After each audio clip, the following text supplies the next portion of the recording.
죄인지 아니면 무엇 때문인지 알 수 없으나 이 다윗이 겪고 있는 어떤 마음의 영혼의 고통과 아픔 이런 것들이 기록되어져 있습니다. 이것을 좀 일반화시켜서 한번 좀 보겠습니다.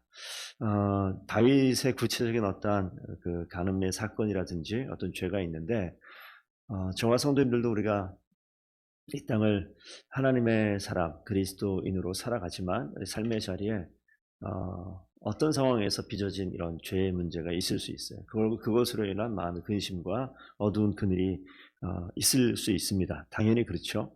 그런 상황 속에서 오늘 시편의 말씀을 통해서 과연 이 다윗이 어떤 삶을 통해서 어떤 과정을 통해서 하나님 앞에 가까이 나아갔는가, 오늘 그 마음에 그 중심을 좀 깨닫는 귀한 시간 됐으면 좋겠습니다. 1절 시작하는데 말씀 보시면 주의 분노로 나를 책망하지 마시고 주의 진노로 나를 징계하지 마소서. 그러니까 지금 다윗이 어디 있냐면 주님의 분노와 주님의 진노 아래 책망받고 징계받는 장면으로 지금 등장하는 장면이 나타납니다. 그 상황 속에서 다윗은 2절 보면 수척해졌고 내가 뼈가 말라가는, 그리고 영혼이 매우 떨리는 그런 상황에 있다고 2, 3절에 기록되어 있어요. 그러니까 죄가 내 가운데 있고 죄 가운데 있게 되어지면 나타나는 결과는 매우 영혼이 메말라가고 하나님의 분노와 징계 가운데 영혼이 떨리고 뼈가 떨리는 듯한 이런 표현으로 지금 등장을 합니다. 이 상황을 좀 한번 좀 보시면 하나님께서 신앙생활하는 저와 여러분, 그리스도인을 사는 이 사람들에게 하나님이 일하시는 것들이 있죠. 꼭 그리스도인이 아니라 하게 되어지면 양심의 어떤 가책을 느낀다, 이런 내용들을 신앙적으로 와서 성경적으로 보게 되면 하나님께서, 성령께서 나를, 죄를 깨닫게 지적하시는 일들이 있어요. 같은 표현으로 저는 생각이 되어지는데, 하나님을 알만한 것을 하나님께서 이 땅에 보여주셨다, 이 내용을 우리가 신앙생활 하면서 말씀 가운데 딱 서게 되면 성령께서 역사하시는데 죄를 깨닫게 하는 일들을 하세요. 죄를 짓고 그냥 살지 못하게끔 이 마음에 깨닫게 하는, 지적하는 일들을 하시죠. 깨닫게 되어지면 믿음의 사람은 자기 죄를 고백하고 자백하는 일로 가야 되는 거예요. 지금 다윗이 어디까지 와 있냐면 하나님께서 죄를 알게 하고 하나님의 분노와 진노를 그 가운데 흘려보내니까 이 다윗이 자신의 뼈가 떨리고 영혼이 매우 떨리는 것 같은 그런 심정 가운데 있으며 자기 죄를 고백하는 거죠. 그래서 4절에 여호와여 돌아와 나의 영혼을 건지시고 나를 주의 사랑으로 구원하소서. 고백의 자리에 가서 하나님 간구하는 모습이 등장을 합니다. 근데 6절에 보면 우리가 잘 아는 말씀일 것 같은데 6절 말씀 한번 보십시오. 내가 탄식으로 피곤하여 밤마다 눈물로 내 침상을 띄우며 내 요를 적시나이다. 좀 은유적인 표현인데 눈물 어린 탄식을 가지고 침상을 띄운다. 이게 좀 과장된 것처럼 보이잖아요. 늘 눈물을 흘려서 그 눈물의 양이 내 침상을, 내 이 잠자리를 눈물로 물에 띄울 만큼 그렇게 정말 자신의 죄를 하나님 앞에 간절한 탄식함으로 고백하는 모습을 드러내는 것이죠. 요가 적셔졌다. 눈물로 인해서 그냥 물에 빠진 것처럼 이렇게 자신의 죄를 철저하게 하나님 앞에 고백하는 그런 장면으로 오늘 등장을 합니다. 그러니까 분명히 죄가 있고 죄의 자리에 하나님께 분노와 진노가 있을 때 하나님이 책망하는 것을 보고 그 자리에 내가 내 영혼이 말라가는 것을 경험하면서 주님 앞에 탄식으로 나와 회개하는 모습까지를 쭉 그려놨어요. 그러니까 이 과정은요, 우리가 반드시 기억해야 됩니다. 원튼 원치 않든 자의적이 있은 어떤 상황으로 인해서 어찌할 수 없는 상황이었다라고 이야기하는 것들이 있을 수 있잖아요. 사울이 사무엘과의 관계 속에서 왕으로 기름 부음 받았음에도 불구하고 하나님의 명령을 순종하지 않고 죄를 짓는 그런 장면들이 나와 있어요. 그러면 사무엘이 와서 책망할 때 거기에 대해서 돌이키느냐, 돌이키는 부분도 나타나죠. 근데 그 상황을 보면 이해가 돼요. 그럴만하겠다라고 오히려 다윗보다 사울의 심정이 이해가 되고, 상황을 보면 누구라도 그 상황 되면 사울처럼 저렇게 판단을 하고 저렇게 실수할 수 있지 않을까라고 생각하는 장면들이 나타난단 말이에요. 그러니까 그 말은 뭐냐면 이 땅에 사는 저와 성도님들은 어떤 상황에서 삐끗거리고 넘어지고 죄의 자리에 빠지고 넘어지고 자빠지고 그 가운데서 허우적거릴 수 있는 상황들이 분명히 있다고요. 하나 더 와서 다윗의 시편이니까 다윗도 그런 길을 걸어갔단 말이죠. 그런 가운데 그 다음 단계가 뭐냐 이거예요. 죄 가운데 언제까지 이걸 덮어둘 거냐, 언제까지 내 스스로를 합리화하고 언제까지 이 죄에 대해서 내가 그럴 만했다고 나 스스로를 합리화하면서 그 가운데 머물거나 머뭇거리거나 그 가운데 오래 시간을 지속하거나 그러고 있겠냐고요. 오늘 다윗은 그 상황에 있을 때 어떻게 표현해? 뼈가 떨린다. 영혼이 떨린다. 이런 민감함이 있으셔야 돼요.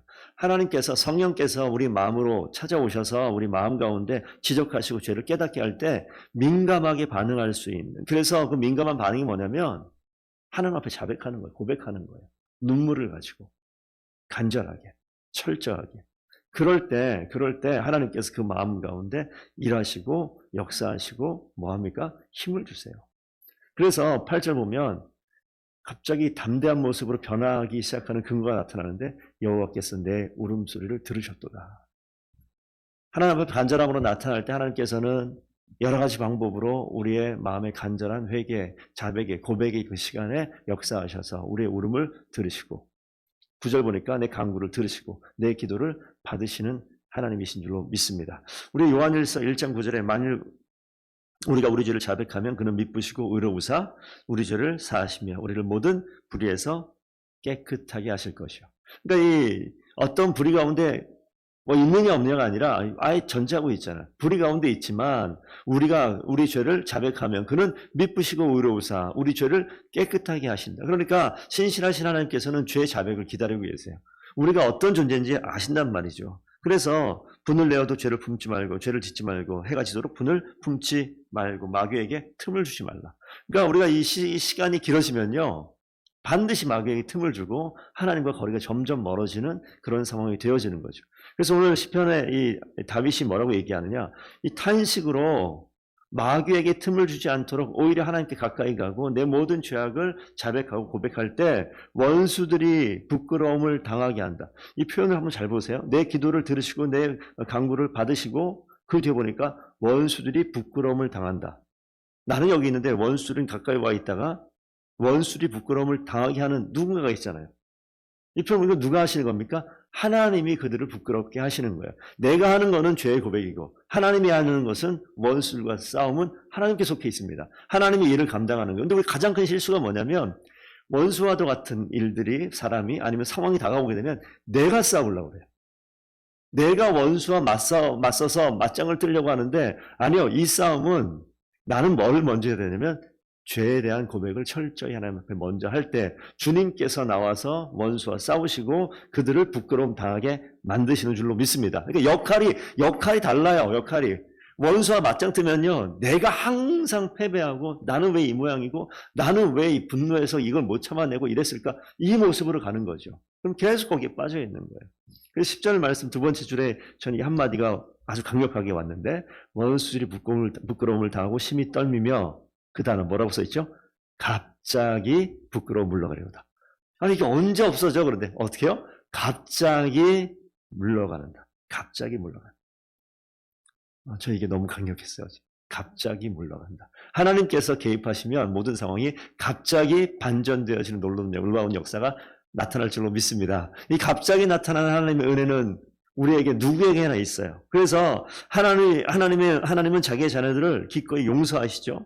죄를 짓는 것은 인간의 본성입니다만 회개하는 자들을 용서하시는 것은 하나님의 본성이에요. 다시 한번요. 죄를 짓는 것이 인간의 본성이라면 회개하는 자들을 용서하시는 것은 하나님의 본성입니다. 그러니까 우리는 하나님 앞에 자백하고 나오면 하나님께서 모든 상황 속에서 갑자기 반전시켜서 원수들이 물러가고 부끄러움 당하는 일들을 경험하게 할 줄로 믿습니다. 그러니 우리 하나님 곁에서 반드시 민감하게 있어서 주께서 죄를 지적하시고 드러나게 하시고 깨닫게 하실 때 그 자리에서 탄식하는 간절한 눈물로 주님 앞에 나아갈 때 우리는요.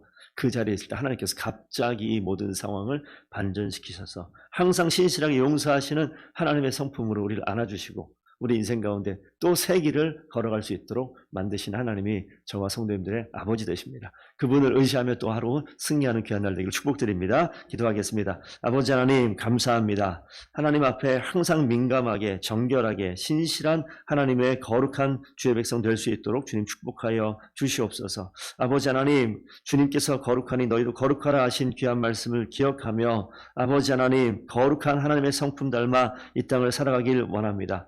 죄에 빠질 수는 없으나 아버지 하나님, 인간의 죄악된 본성으로 인하여서 죄로 인하여 넘어지는 그런 시간들이 반드시 있으나 하나님, 우리 인생 가운데 참 생명 주시고 거룩한 삶을 살기를 원하셔서 우리 가운데 기다리시고 용서하시는 하나님을 알기에 주님 앞에 오늘도 탄식하며 간절히 용서를 구하며 기도합니다. 하나님 찾아오시고 임재하시고 하나님 역사하셔서 갑자기 하나님께서 반전시키시는 놀라운 은혜를 경험하는 귀한 주의 백성들 다 되게 하여 주시옵소서. 아버지 한 그리하여서 하나님의 은혜와 하나님의 사랑 가운데 감격하며 오늘도 승리하는 귀한 주의 백성들 되게 하여 주시옵소서. 감사하며 예수님 이름으로 기도드리옵나이다.